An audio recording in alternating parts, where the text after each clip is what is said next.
నమస్తే, welcome to college TV. ప్రస్తుతం ఉస్మానియా విద్యాలయం ఎదురుగా ఉన్నాం, ఆర్ట్స్ కాలేజ్ గ్రౌండ్లో ఉన్నాం. మనతో పాటు ఉస్మానియా యూనివర్సిటీ విద్యార్థి నాయకుడు, నిరుద్యోగ జేఏసీ నాయకులు మైపల్ యాదవ్ మనతో పాటు ఉన్నారు. అయితే తెలంగాణ రాష్ట్రంలో జరుగుతున్నటువంటి అరెస్టులపైన కావచ్చు, కొన్ని సంఘటనలపైన ఆయనతో మాట్లాడే ప్రయత్నం చేద్దాం. అన్న నమస్తే. నమస్తే నగేష్. అన్న చెప్పండి, తెలంగాణ రాష్ట్రంలో కేటీఆర్ ఇష్యూ ఫస్ట్ తీసుకుందాం. కేటీఆర్ ఈ ఫార్ములా విషయంలో అరెస్ట్ అవుతారని చెప్పేసి నిన్న మొన్నట్టుండి వినిపిస్తా ఉంది. అరెస్ట్ అయ్యే అవకాశాలు ఏమైనా కనిపిస్తా ఉన్నాయా? ఒకవేళ అరెస్ట్ అయితే ఎట్లాంటి సందర్భాలు ఉండే అవకాశం?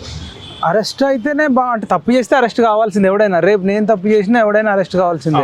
మన చేతిలో ఏం లేదు. ఇప్పుడు చట్టం వాళ్ళు అరెస్ట్ చేయాలనుకుంటే కూడా అన్ని పగడబందీగా ఆధారాలు ఉన్నాయా లేదా, ఏదో అరెస్ట్ చేయాలి కాబట్టి అరెస్ట్ చేయాలా, ఇట్లా ఉండకూడదు. రేపు మొన్న పుష్ప 2 అప్పుడు సంధ్యా థియేటర్ దగ్గర ఒక రేవతి అనేట ఆమె చనిపోయింది, రేవంత్ రెడ్డి అభిమాని. ఆ రేవంత్ రెడ్డి అల్లు అర్జున్ అభిమాని. ఆ రేవతి వాళ్ళ కొడుకు కూడా ఇవాళ హాస్పిటల్లో ఉన్నాడు, కిమ్స్ హాస్పిటల్లో. ఆయనను కూడా ఏదో అడావుడిగా అరెస్ట్ చేసిర్రు. నాంపల్లి కోర్టు 14 రోజులు జ్యుడిషియల్ ఇచ్చింది. మళ్ళీ హైకోర్టు వెంటనే మధ్యంతర ఉత్తర్వులు ఇచ్చి మళ్ళీ ఇప్పుడు బయటకు వచ్చి. ఒకవేళ అరెస్టులు ఇట్లా ఉంటే కనుక ఇట్లాంటి అరెస్టులు కాకుండా పగడ్బందీగా ఏమైతే తప్పులు చేసి ఉంటే ఆ సాక్ష్యాధారాలు పగడ్బందీగా ఏర్పాటు చేసి నిజంగానే ఉంటే ఖచ్చితంగా అరెస్ట్ చేయాల్సిందే, లేకపోతే వదిలేయాలి. ఈ రకంగా అరెస్ట్ ఉండాలి తప్ప మళ్ళీ అరెస్ట్ చేయడము, మళ్ళీ 14 రోజులు రిమాండ్ విధించడం, లేదంటే మళ్ళీ హైకోర్టుకి వెళ్ళడం, మళ్ళీ హైకోర్టుకి వెళ్తే వాళ్ళు మధ్యంతర ఉత్తర్వులు ఇచ్చి వాడు 2-3 గంటలు ఉండొస్తే అది ఉన్నా ఒకటే లేకున్నా ఒకటే. ఓకేనా? ఇప్పుడు ఇక్కడ కేటీఆర్ అవినీతి చేసిందని చెప్పేసి వస్తూ ఉన్నాయి. అంటే నిజాల ఇప్పుడైతే ఆరోపణలు ప్రస్తుతానికి చేసే అవకాశం ఉందని మీరు భావిస్తూ ఉన్నారా? గతంలో కూడా ఆ ప్రభుత్వంలో మీరు కీలకంగా విద్యార్థి నాయకుల తరఫున అనేక సార్లు పనిచేసారు. కేటీఆర్ వ్యవహారం ఎందుకు చూసారు దగ్గర నుండి, కేటీఆర్ వల్ల బాధింపబడ్డారు. ఆయన చేసే అవకాశం ఉంది అవినీతి? డెఫినెట్గా వాడు కరప్టెడే. కేటీఆర్ అనేటోడు పక్కా కరప్టెడ్, అందులో నో డౌట్. వాడు క్రిమినల్ కూడా. ఎట్లా చెప్తున్నామంటే నాగార్జున సాగర్లో మనల్నే అసలు మనం ఈ బీఆర్ఎస్ చేస్తున్న అరాచకాల పైన మనం కొట్లాడుతున్న క్రమంలో పోలీసు వాళ్ళని పంపించి వాళ్ళు వాళ్ళ యూనిఫామ్లో లేరు, ఇన్నోవా కారుకు నంబర్ ప్లేట్ లేదు, కనీసం నోటీసు ఏం జారీ చేయలే, తన్నుకుంటూ కొట్టుకుంటే నన్నే లాక్కెళ్ళారు. పోలీసులకు నాకు గొడవ లేదు. వీడు కేటీఆర్ అనేటోడు, కేసీఆర్ అనేటోడు, ఈ బీఆర్ఎస్ అనేటోళ్ళు చెప్తేనే వాళ్ళు చేసి ఉంటారు.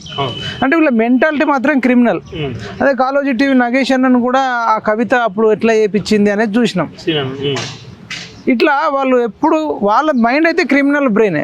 మన తొలి వెలుగు రాగానే కూడా పనులు కొనేటప్పుడు ఎట్లా తీసుకెళ్లారు, తీన్మార్మల్లను ఎట్లా తీసుకెళ్లారు, ఇవన్నీ మనం చూసినాం.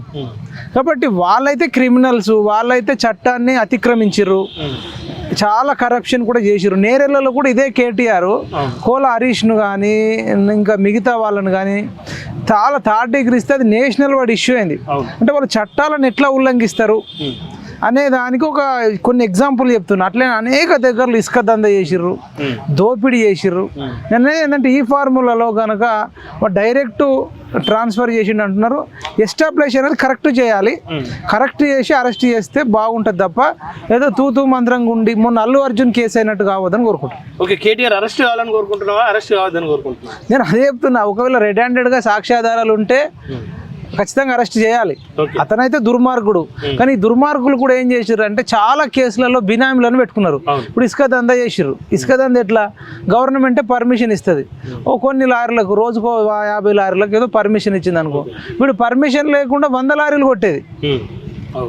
ఇట్లా మళ్ళీ ఇప్పుడు ఇలా ఆస్తులు, అంతస్తులు, బంగారాలు, వజ్రాలు బినామీల పేర్ల మీద ఉంచి ఎక్కడ దొరకకుండా చాలా కేసులలో దొరకట్లే. ఈ కేసులన్నా పగడ్బందీగా సాక్ష్యాలు ఉంటే ముందుకెళ్ళాలి, లేకపోతే అన్ని మూసుకొని ఉండాలి. ఓకే అన్న, ఇక్కడ ఇంకో వినికిడి ఏంటంటే ఒకవేళ కేటీఆర్ను అరెస్ట్ చేస్తే తెలంగాణలో ఉన్న సమాజం మొత్తం బయటకు వస్తుంది, కేటీఆర్కు సానుభూతి పెరుగుతుంది, కేటీఆర్ పక్షాన మొత్తం రాష్ట్రం అంతా కదిలి మొత్తం గందరగోళం అయ్యే అవకాశాలు ఉన్నాయని చెప్తారు. ఎవరంటారు? అది బీఆర్ఎస్ వాళ్ళు చెప్తారు. బీఆర్ఎస్ అంటే ఎవరెవరు ఉన్నారు అందులో? చాలా మంది విద్యార్థి నాయకులు అంటా ఉన్నారు, సోషల్ మీడియాలో పోస్టులు పెడతా ఉన్నారు. కేటీఆర్ ముట్టుకునే దమ్ము కాంగ్రెస్ కుందా? అగ్నిగుండం అంటే ఏం చేస్తారో ఫస్ట్ తెలుసుకోవాలా. మన చట్టంలో కూడా మార్పులు రావాలి. ఒక క్రిమినల్స్ ని అరెస్ట్ చేస్తే మేము రాష్ట్రాన్ని అగ్నిగుండం చేస్తా అంటే వీళ్ళు ఫ్యూచర్ లో కాబోయే క్రిమినల్స్, అది కౌశిక్ రెడ్డి కావచ్చు, హరీష్ రావు కావచ్చు, లేకపోతే బాల్కా సుమన్ కావచ్చు, ఇంకెవడన్నా కావచ్చు, ఇట్లాంటి క్రిమినల్స్ ను అసలు వీళ్ళని ఫస్ట్ అరెస్ట్ చేయాలి. ఎవడైతే రాష్ట్రాన్ని అగ్నిగుండం చేస్తామంటాడో ఎందుకంటే కేటీఆర్ అనేటోడే నన్ను అరెస్ట్ చేస్తే చెయ్యండి, నేను జైలుకు పోతే యోగా చేసుకుంటా అన్నాడు. వాడే యోగా చేసుకుంటా అన్నప్పుడు యోగా చేసుకుంటా మళ్ళీ వచ్చి పాదయాత్ర చేస్తాని అతనే అన్నప్పుడు మళ్ళీ మధ్యలో బ్రోకర్ గాళ్ళు, లోఫర్ గాళ్ళు, రౌడీ గాళ్ళు, లుచ్చాగాళ్ళు, అవులగాళ్ళు, వీళ్ళదేంది ఇది ఈ బేకర్ గాళ్ళు కేటీఆర్ గారి సంకలు నాకుంటా వాడి మెప్పు కోసం రాష్ట్రాన్ని అగ్నిగుండం చేస్తా అంటే, అవునరా మీ ఇళ్ళని ఫస్ట్ కాలబెట్టుకోండి, ఎవడైతే అగ్నిగుండం చేస్తాడో మీ ఇళ్ళని కాలబెట్టుకొని తర్వాత మంది ఇండ్లు కాలబెట్టండి. ఇట్లనే హరీష్ రావు అనేటోడు కూడా అప్పుడు ఉత్తగని పెట్రోల్ పోసుకున్నాడు, వాడు చచ్చిపోలే, రాష్ట్రం అగ్నిగుండం కాలే, వాడు మందిని శ్రీకాంతాచారిని, యాదయ్యను వీళ్ళందరినీ చంపిండు. అంటే అసెంబ్లీలో కూడా ఒక ఎమ్మెల్యేని ముందుకు దోచుకుంటూ స్పీకర్ పైన దాడి చేసే ప్రయత్నం చేశారు. వాడు మనిషి పశువు. వీళ్ళు రాష్ట్రాన్ని అగ్నిగుండం అంటే మంది ఇంట్లోని కాల్చేస్తారట. తెలంగాణ యువత, తెలంగాణ ప్రజలారా, రాష్ట్రాన్ని అగ్నిగుండం చేస్తారంటారంటే మన ఇంట్లోనే అగ్నిగుండం చేస్తారట. మన ఆస్తులు ధ్వంసం చేస్తా అంటారు, రైళ్లు కాలబెడతారన్నట్టు, బస్సులు కాలబెడతారు, మనుషుల్ని కాలబెడతారు, మన ఆస్తుల్ని కాలబెడతారు. రాష్ట్రాన్ని అగ్నిగుండం చేయడం అంటే ఇట్లాంటి క్రిమినల్స్ను డీజీపీ గారు వెంటనే స్వచ్ఛందంగా తీసుకెళ్ళి అరెస్ట్ చేయాలి ఆ బేకార్ గాళ్ళను. ఇట్లాంటి క్రిమినల్స్ మనకు అవసరమా? ఈ కేటీఆర్ అనేటోడు నేను యోగా చేసుకుంటానేటోడు మళ్ళీ హైకోర్టుకి ఎందుకు పోయినారా భయ్?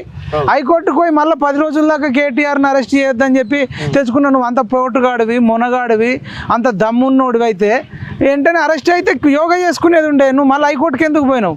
అంటే వీని అన్ని డ్రామారావు అనే దానికి నిదర్శనం. కానీ ఇది రాజకీయ కక్ష కానీ నేను ఎట్లాంటి తప్పు చేయలేనని చెప్పి చెప్తాను. అవును, రాజకీయ కక్ష అయితే నువ్వు అరెస్ట్ చేయని ఫస్ట్ రాని, ముందే ఎందుకు నువ్వు బెంబెలెత్తిపోతున్నావు? వాళ్ళు పోలీసు వాళ్ళు వస్తారనుకో, అరెస్ట్ చేస్తే 2 రోజులు నీ హయాంలో ఇదే రేవంత్ రెడ్డిని జనవాడ ఫామ్ హౌస్లో డ్రోన్ ఎగిరేసి నన్ను లోపల పెట్టలే. ఇంకా అనేక కేసులలో ఆయన లోపల పెట్టారు కదా, ఆయన ఇప్పుడు బయటకు వచ్చిండు కదా. నువ్వు కూడా ఒకవేళ కడిగిన ముత్యం లెక్క అయితే రా. నీకంటే కవిత కూడా ఇట్లా లిక్కర్ స్కామ్లు అరెస్ట్ కాకుండా ముందు కవితను అరెస్ట్ చేస్తే రాష్ట్రాన్ని అగ్నిగుండం చేస్తాం, రాష్ట్రాన్ని ఆగుండం చేస్తాం, కవిత కోసం ప్రాణాలు ఇస్తాం, కవిత కోసం చచ్చిపోతామని దేశపతి శ్రీనివాస్ లాంటోడు కూడా పాటలు పాడిండు, బాల్క సుమన్ లాంటోడు, ఆర్ఎస్ ప్రవీణ్ కుమార్ లాంటోడు కూడా చచ్చిపోతాం కవిత కోసం అని. రోబోట్ చావలే, ఎవడు చావలే, ఎవడు అగ్నిగుండం కాలే, కుక్కిన పెయిన్ లెక్క ఉన్నారు. ఆమె తిహార్ జైల్లో ఓడి రాలే. 1 రోజు పోయింది, 2 రోజులు, 10 రోజులు, 15 రోజులు, నెల, 2 నెలలు, 3 నెలలు, 6 నెలల దాకా జైల్లో ఉండి ఇప్పుడు అగ్నిగుండం చేసింది లేదు. అన్ని అరిసే కుక్కలు కరవవు. ఓకే అన్న, ఇవి అన్ని కాబట్టి కవిత తెలంగాణ రాష్ట్రంలో కాంగ్రెస్ వచ్చినప్పటి నుండి తెలంగాణ సంస్కృతి మొత్తం నాశనం అవుతా ఉంది. మళ్ళా కవిత బాధ్యత తీసుకొని తెలంగాణ సంస్కృతిని, తెలంగాణ సాంప్రదాయాలను కాపాడాలని చెప్పేసి మన దేశపల్లి శ్రీనివాస్ కావచ్చు, అనేక మంది సోమజిగూడ ప్రెస్ క్లబ్ లో చర్చించినటువంటి అంశాలు. ఈ అంటే ఆ ప్రెస్ మీట్ తర్వాత కవితకు నిజంగా అర్హత ఉందనుకుంటారా? కవిత ఇప్పుడు ఆమె ఏమంటుందంటే, ఇంతకుముందు బీఆర్ఎస్ టైంలో తాగుడు ఎక్కుంటుండే, కొంచెం తాగుడు తక్కువైంది, ఇంకా తాగిపిస్తామంటారు. గంజాయి, డ్రగ్స్ అనేవి కొంచెం తగ్గినాయి ఇప్పుడు మొన్న గవర్నమెంట్ వచ్చినాక. ఇంకా డ్రగ్స్ పెంచుతాం, గంజాయి పెంచుతాం, బెట్టింగ్ యాప్స్ను ప్రమోట్ చేస్తాం, లేదంటే ఆన్లైన్ లోన్స్ను చేస్తాం, కొట్టుకునేడు రౌడీయిజం అనేది ఇది చేస్తాం, బీఆర్ఎంలో ఇట్లా ఉండే అని చెప్పేసి వాళ్ళ అది వామన్ రావు దంపతులను అడ్వకేట్లనే నరికి చంపిర్రు ఆ పుట్టమ్మది అనేటువంటి మనుషులు. అట్లాంటి సంస్కృతి తీసుకొస్తామంటారు. ఇదా బీఆర్ఎస్ టైంలో వాళ్ళు పెంపొందించిన సంస్కృతి ఏంది? డీజేలు పెట్టి మొగోళ్ళతో బతుకమ్మ ఆడిపిస్తే అది సంస్కృతి. కవిత చేయడం అంటే దొంగలు అంటే దొంగలు ఊర్లు పంచుకున్నట్టు అసలు 6 నెలలు జైల్లో వచ్చిన ఆమె ఇంకా ఏమాత్రం బుద్ధి జ్ఞానం ఉంటే, కొంచెం మన చీము నెత్తురుంటే, కొంచెం రోషం పౌరుషం ఉంటే ఇంట్లోకి వెళ్ళి బయటకు వెళ్ళొద్దు. ఇన్ని రోజులు ఇంట్లోనే ఉన్నది, మరి ఇప్పుడు మళ్ళీ ఎందుకు వచ్చింది? ఏమైంది? ఆమె ముత్యమే కాదు అసలు. కడుగుడు ఎట్లా కడుగుతావు? ఆమె కేసీఆర్ కూతురు, లిక్కర్ దొంగ. ఆమె ముత్యం ఎట్లయితుంది? ఆమె ముత్యం కాదు, పనికి రాని ఒక క్రిమినల్. నిజంగా అంటే దేశపల్లి శ్రీనివాస్ ఆయన చెప్తా ఉన్నాడు, కవిత ఇది భుజాల మీద ఎత్తుకోవాలి, తెలంగాణ సంస్కృతిని కాపాడాలి, బతుకమ్మను ప్రపంచానికి గుర్తు చేసింది కవిత. కవిత లేకపోతే బతుకమ్మ బయటకు తెలియదు అని చెప్పి చెప్తా ఉన్నారు. అదే చెప్పుతాను కొట్టాల తెలంగాణ ప్రజలందరూ. ఇప్పుడు కవిత లేని రోజు బతుకమ్మని ఆడలేము. కవిత పుట్టకన్నా ముందే బతుకమ్మ ఆడిరు. రజాకారులు అప్పుడు ఆడిరు, నిజాం అప్పుడు ఆడిరు, అంతకు ముందు ఆడిరు. ఎప్పుడు తెలంగాణ ఆడేది ఇప్పుడు సోషల్ మీడియా వచ్చినప్పటి నుంచి అందరు చూస్తున్నారు. అప్పుడు కవిత ఉందా? ఇప్పుడు కవిత పోయిన సంవత్సరం ఆడలే, ఇప్పుడు ఆడట్లేదా? కవిత లిక్కర్ స్కామ్ లో తిహార్ జైలు ఉన్నప్పుడు మనం ఆడుకోలేదా? ఆ కవిత లేనప్పుడు అసలు కవిత ఉద్యమంలోకి రాకన్నా ముందు ఆడలేదా? మరి అసలు కవితకు ముందు ఆడిరు, కవిత లేకున్నా ఆడరు. రేపు కవిత లిక్కర్ స్కామ్ లో మళ్ళీ ఒకసారి అరెస్ట్ అయ్యి లోపల పోతే ఆడుకోరా? ఈ జియో సిమ్ వచ్చి ఇంటర్నెట్ వచ్చి అందరు ఆడుతున్నారు, ఆడిరు. ఈ ఒక్కతే కదా విమలక్క ఆడలేదా? మరి ఇంతకంటే ఎక్కువ ఆడింది కదా విమలక్క. బహుజన బతుకమ్మ అని చెప్పేసి విమలక్క ఆర్మూర్ పోయింది, నిజామాబాద్ పోయింది, వరంగల్ పోయింది, ఉస్మాన్ యూనివర్సిటీ వచ్చింది, ఆర్ట్స్ కాలేజ్ వచ్చింది. అసలు కవిత కంటే ఎక్కువ విమలక్క ఆడింది. మరి ఇక చెప్పుకుంటే విమలక్క చెప్పుకోవాలి. కానీ అంటే తెలంగాణ ఉద్యమకారులు అని చెప్పుకుంటున్నటువంటి దేశపాల్ శ్రీనివాసే బతుకమ్మను ప్రపంచానికి చాటి చెప్పింది. బతుకమ్మ అంటేనే కవిత బతుకమ్మ. అదే ఒక 2 పాటలు చూడకుండా పాడమనాలి. ఒక్క 2 పాటలు ఏమంటది అంటే రామ రామ ఉయ్యాలో అని ఒక్కటే 2-3 లైన్లు తప్ప ఆమెకి ఏ పాట రాదు. ఈమె కంటే ఎక్కువ మంచిగా పాటలు పాడేటోళ్ళు, నాట్లేసేటోళ్ళు, మహిళా రైతులు ఊర్లలో నాటేసుకుంటా బతుకమ్మ పాటలు అద్భుతంగా పాడతారు. నిజంగా ప్రపంచానికి బయటకు చెప్పింది వాళ్ళు. ఈమెకు అసలు ఒక 2 పాటలు రావు, ఒక్క పాట రాదు. ఒక లిక్కర్ స్కామ్ లో దొంగలెక్కిరికి ఒక బ్యూటీ పార్లర్ పెట్టుకొని 20 లక్షల వాచ్ పెట్టిందంటే దొంగను పట్టుకొని మనం బతుకమ్మకు బ్రాండ్ అంబాసిడర్ చేస్తే నవ్వుకుంటారు.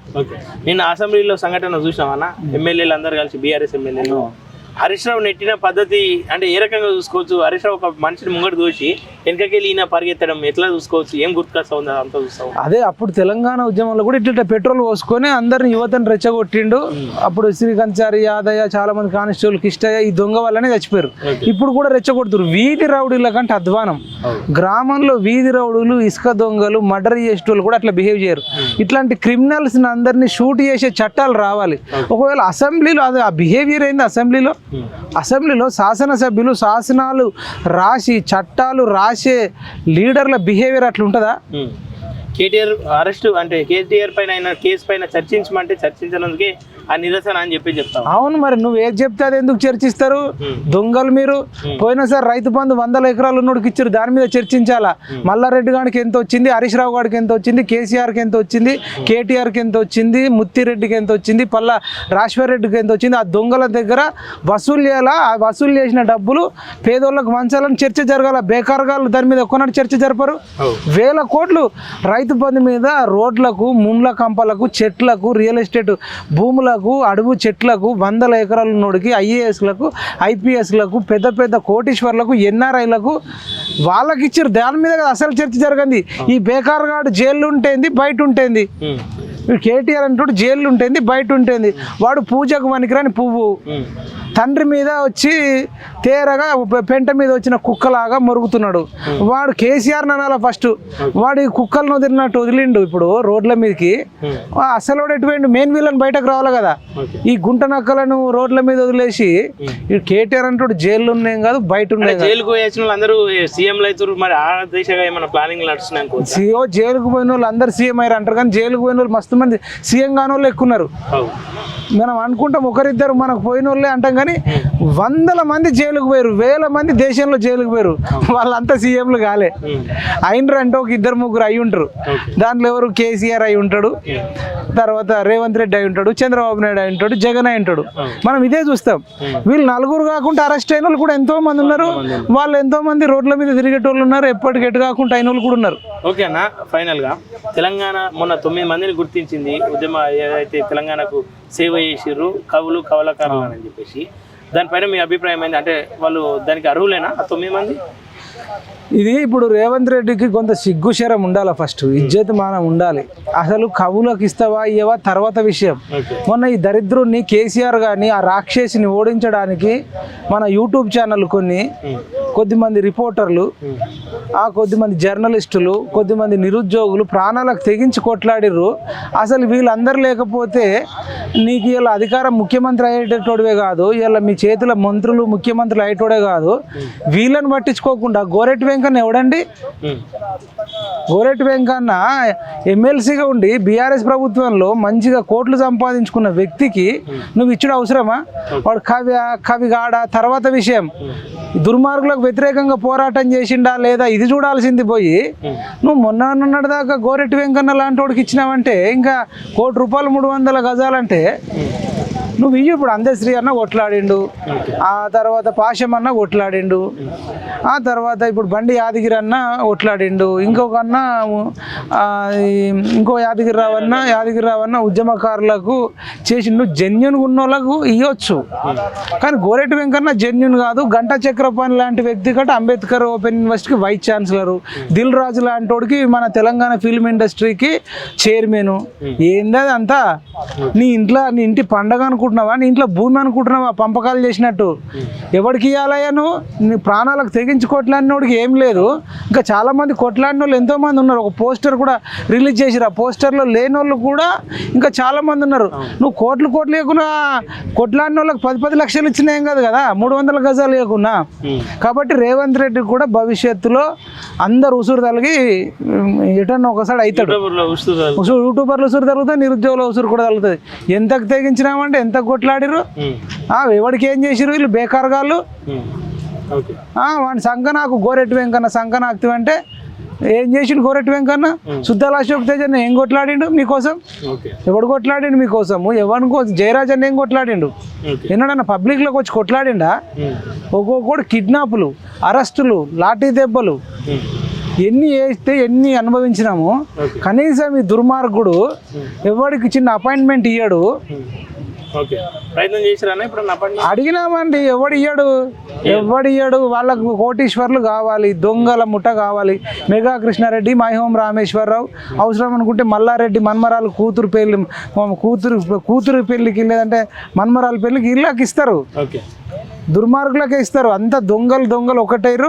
నాకు తెలిసి అంతా కూడా డ్రామానే అనిపిస్తుంది వీళ్ళు అంతా. అంత డ్రామా. అసలు ఏందండి ఆడు అయితే ఏంది, అరెస్ట్ కాకపోతే ఏందండి? వాడేమన్నా సత్యహరిశ్చంద్రుడా? వాడేమన్నా గొప్పవాడా? బేకార్ గాడు గురించి ఇంత చర్చ అవసరమా? వాడు ఒక పొలిటికల్ యాక్టర్. వాడు వచ్చి కెమెరా పెట్టంగా తెలంగాణ భవన్లో రోజుకో ప్రెస్ మీట్ పెడతాడు. వాడు ఆఫ్ కెమెరాలో ఒకటి ఉంటాడు, ఆన్ కెమెరాలో ఒకటి ఉంటాడు. వాని మీద ఇంత చర్చ పెట్టి వాని గురించి డిస్కషన్ చేయాల్సిన అవసరం కూడా లేదు ఒక ముఖ్యమంత్రి లెవెల్లో. ఆఫ్టర్ ఆల్ వాడు సిరిసిల్ల నుంచి ఎమ్మెల్యే, ఎంతో మందిని టార్చర్ పెట్టిన ఒక దుర్మార్గుడు గురించి ఇంత చర్చ. ఇంకా వీలుంటే చట్టాలు మార్చి ఇట్లాంటి క్రిమినల్స్ అందరినీ లైఫ్ లాంగ్ జైలు వేసి చట్టాలు రావాలండి. చట్టాలలో అనేక లూప్ హోల్స్ ఉండడం వల్ల ఈ క్రిమినల్స్ది నడుస్తుంది ఆట. ఇప్పుడు క్రిమినల్సే ఉన్నారు అసెంబ్లీలో ఎక్కువ. ఫైనల్గా కేటీఆర్ అరెస్ట్ గురించి ఏం చెప్తాను? ఏం చెప్పేది లేదు. పనికి మాలిన ఈ ఫార్ములా. వాడు కాళేశ్వరం ఉంది, ఫోన్ ట్యాపింగ్ ఉంది, తర్వాత వాడు అనేకంగా అక్రమాలు సంపాదించుకున్నాడు. వాడు ఇమాన్స్ గాడికి 18 ఎకరాల భూమి కొన్నారు. వాడికి ఏజే 18. వాడు ఏజ్ 18 ఏళ్ళకి 18 ఎకరాలు ఎట్లా సంపాదించిండో అడగకుండా, కేసీఆర్కు 300 ఎకరాల ఫామ్ హౌస్ ఎట్లా వచ్చింది దాని మీద ఎంక్వైరీ చేయకుండా, ఈ కాళేశ్వరంలో మల్లన్న సాగర్లో మీరు వెళ్ళిర్రు, అక్కడ అనేక మంది బాధితులు ఏడుతున్నారు. ఒక ఆయన చిదిపేర్చుకొని చచ్చిపోయిండు. వాళ్ళందరితో కేసులు పెట్టియాలి కదా. ఇంకా అనేకం ఉన్నాయి. ఈ ఫార్ములా కంటే పెద్ద క్రిమినల్ చేసిన పనులు వీళ్ళు చాలా ఉన్నాయి. బిచ్చగాళ్ళండి వీళ్ళు. ఒకప్పుడు అడక్క తినట్టు నా కొడుకులు 1000 కోట్లు సంపాదించుకున్నారు. ఆ కేసీఆర్ అనేటువంటి ఒక విమానమే కొనుక్కున్నాడు 100 కోట్లు పెట్టి. బిచ్చగాళ్ళు తెలంగాణ ఉద్యమం టైంలో అడుక్కున్నారు. మనం ఇచ్చిన డబ్బులు మంచిగా 50 రూపాయలు 100 రూపాయలు. బిచ్చగాళ్ళు 1000 కోట్లు 1,00,000 కోట్లకు ఎట్లా ఎదిగిరండి? కల్వకుంట్ల ఫ్యామిలీ బిచ్చగాళ్ళ ఫ్యామిలీ అది. అడుక్కున్నారండి. మనం డబ్బులు అడుక్కున్నారు, పాట అడుక్కున్నారు, మాట అడుక్కున్నారు, సాహిత్యం అడుక్కున్నారు, మన రచయితలు రాసిర్రు, పాడిర్రు. ఇవన్నిటితోని ఇప్పుడు వాళ్ళు కోటీశ్వర్లు అయిపోయి ఈ బేకార్గాళ్ళ కోసం ఇంత డిస్కషన్ ఏందో. పోకిరి సినిమాలో 20 మంది ఉన్న రేసి పడేస్తే అయిపోతుంది కదా అన్నట్టు ఈ బోడకవులను ఒక 20 మందిని లోపటేయక మొన్న నల్ల బ్యాట్ చేసుకొని వీళ్ళే బేడీలు వేసుకుంటున్నారు. అంత దొంగలే. సుధీర్ రెడ్డి, గంగుల కమరాకర్, మల్లారెడ్డి వీళ్ళు అంతే. ఎవరంటే పెద్ద దొంగలు, దోపిడీదారులు.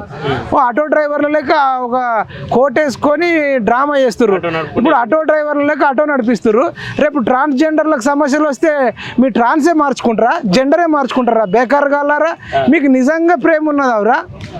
మంచికో 5-6 లక్షలు ఇస్తే ఆటో డ్రైవర్లు సెట్ అవుతారు. మద్దతు కూడా ఎందుకండి? వాడి దగ్గర ఒక్కొక్కటి దగ్గర మల్లారెడ్డి గారిదట 600 ఎకరాల భూమి ఉందట. కేటీఆర్ గారి దగ్గర అంతకంటే ఎక్కువ ఉంది. సుధీర్ రెడ్డి దగ్గర ఉంది. ఎవడి నియోజకవర్గంలో వాళ్ళకు ఆటో డ్రైవర్లకు ఎవరికైనా కష్టం ఉంటే వాళ్ళకి మంచికో 2-3 లక్షలు ఇవ్వచ్చు కదా. వాళ్ళు ఇస్తే అయిపోతుంది కదా, లేకపోతే కదా ప్రాబ్లం. ఎవడు ధర్నా చేయాలండి? గరీబోడు ధర్నా చేయాలి, పేదోడు ధర్నా చేయాలి, అన్యాయం జరిగినోడు ధర్నా చేయాలి. మీ దగ్గర 1000 కోట్లు ఉన్నాయి. ఏ నియోజకవర్గంలో ఉన్న ఆ బీఆర్ఎస్ వాడు వాళ్ళు అనుకుంటే ఓ నియోజకవర్గానికి 50-100 మంది డ్రైవర్లు బాగా కష్టాలలో ఉంటారు అనుకో. వాళ్ళకు మీరు మంచికో 5-6 లక్షలు ఇస్తే పెద్ద పోయేదేముంది? ఇయ్యరు అంటే వీళ్ళు అట్లనే చావాలి. ఓ నాడు ఆటోనే తీసుకుపోయి కాలబెట్టరు సెక్రటరేట్ ముందు, అంత దుర్మార్గులు.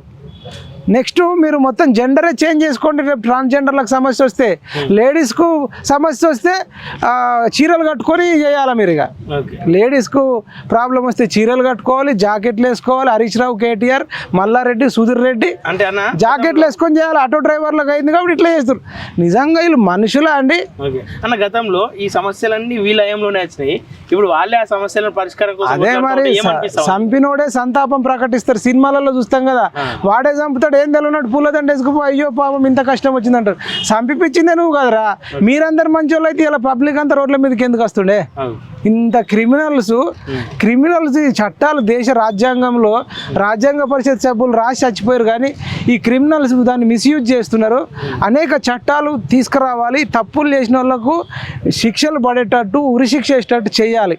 చట్టాలలో లొసుగులను ఈ కల్వకుంట్ల కామ్దాన బీఆర్ఎస్ భారత రాష్ట్రంగ సమితి కాదు, ఇది భారత రౌడీల సమితి. ఇటు అల్లు అర్జున్ దాని మీద కూడా కేటీఆర్ ట్వీట్ చేసిండు సందర్భంలో, అల్లు అర్జున్ అరెస్ట్ చేయడం అక్రమము, ఆయన ఎట్లా అరెస్ట్ చేస్తారని చెప్పేసి బేకార్ గాడు పోలీస్ అవతారం ఎత్తిన ఎప్పుడండు. అది పోలీసు వాళ్ళు చెప్తారు అది అక్రమమా సక్రమమా, లేదంటే జడ్జి గారు చెప్తారు అది అక్రమమా సక్రమమా. నువ్వు ఒక పొలిటికల్ యాక్టర్, నీకెందుకు రా అక్రమమా సక్రమమా? నువ్వు వెళ్ళు, జడ్జి చెప్తాడు కదా. ఇంత బేకార్ గాడు అంటే అల్లు అర్జున్ వాడుకోవాలి. ఆమె రేవతి చనిపోయిన దాని మీద ట్వీట్ చేయలే, అబ్బాయి శ్రీతేజ హాస్పిటల్ ఉన్న కిమ్స్ మీద చేయలే, కనీసం వాళ్ళని పరామర్శించలే, ఓ 10 రూపాయలు సాయం చేయలే. అల్లు అర్జున్కి ఏం తక్కువైందండి? 7 కోట్లు పెట్టి క్యారవాన్ ఒకటి కొన్నాడట. వాళ్ళ పిల్లలకు, వాళ్ళ భార్యకు, ఈయనకు ఎటైనా పోతే ఎంత పెద్ద యాక్సిడెంట్ అయినా వాళ్ళకి ఏం కాకుండా దాంట్లోనే డబుల్ బెడ్రూమ్, ట్రిపుల్ బెడ్రూమ్ ఉన్నట్టు బాత్రూమ్, గీత్రూమ్ అన్నీ కట్టించుకొని ఒక క్యారవాన్ 7 కోట్లు పెట్టి జర్మనీ టెక్నాలజీతో కట్టించుకున్నోడు కోసం ఈ బేకార్ గాడు అమెరికాకు పోయి వచ్చి ఈ జర్మనీ కంపెనీకి వెళ్ళి తెచ్చుకున్న క్యారవాన్ వాడికి సపోర్ట్ చేస్తుండు, కానీ పేదోళ్ళకి సపోర్ట్ చేయడు వీడు. ఆ రేవతి కేసు విషయంలో సొంత భర్తనే కేసు తీసేసుకుంటా అంటే ప్రభుత్వం ఎందుకు ఇంత అత్యుత్సాహం చూపిస్తుందట? ఇక మరి ఈయన ఏ కేసు లేనట్టు ఇదే కేసు పట్టుకున్నాడంటే ఈయన లేడీకి లేచిందే పరుగు, కొత్త పిచ్చగాడు పొద్దెరగాడు అన్నట్టు. ఆ పనికి మాలిన కేసులు పోలీసు వాళ్ళు చూసుకుంటారు. సీఎం లెవెల్లో స్పందించాల్సిన అవసరం ఏముంది నీకు? ఎందుకయ్యా ఇంకా అనేక మంది హాస్టళ్లలో ఫుడ్ పాయిజన్ అయి చచ్చిపోతారు, దాని గురించి మాట్లాడు. అల్లు అర్జున్ ఇష్యూ నీకెందుకు? నువ్వు సీఎం అనుకుంటున్నావు, ఇంకా ప్రతిపక్ష నాయకుడు అనుకుంటున్నాడు, ఆయననే నమ్ముతలేడు. ఇది సడన్గా వచ్చింది గాల్లే. నిరుద్యోగులు అందరు కలిసి ఓట్లు వేయించారు, యూట్యూబర్లు అంతా ఫ్రీగా పనిచేసిర్రు, ఉద్యమకారులు పనిచేసిర్రు, ఆరాంసే కూర్చున్నాడు, ఆరాంసే ఫ్రీగా వచ్చిందండి సీఎం పదవి. సీఎం పదవి ఫ్రీ వచ్చింది. ఎమ్మెల్యేకి ఓడిపోయినాడు కొడంగల్లో, ఎమ్మెల్యేకి చిత్తు ఓడిపోయినాడు ఫ్రీగా. సడన్గా వచ్చేసరికి ఆగమాగం బిత్తిరి అవుతున్నాడు. ఇది ఎట్లా అని. ఓకే అన్న, థ్యాంక్ యూ అన్న, థ్యాంక్ యూ సో మచ్ అన్న, థ్యాంక్ యూ. ఓకే, చూసారు కదా మైపాల్ అన్న మాటలు అయితే, అటు ప్రభుత్వానికి కావచ్చు ఇటు ప్రతిపక్షానికి కావచ్చు, రెండింటిని అయితే ఆయన స్టైల్లో ఆయన చెప్తా ఉన్నాడు. ప్రభుత్వం కూడా ఒకసారి ఆలోచించాలి, ప్రతిపక్ష పాత్రలు పోషించే వాళ్ళ కోసం కాకుండా ప్రజల కోసం పనిచేస్తే ఇంకా బాగుంటుందని చెప్పేసి కాలేజీ టీవీ తరఫున కోరుకుంటా ఉన్నాం. Thank you.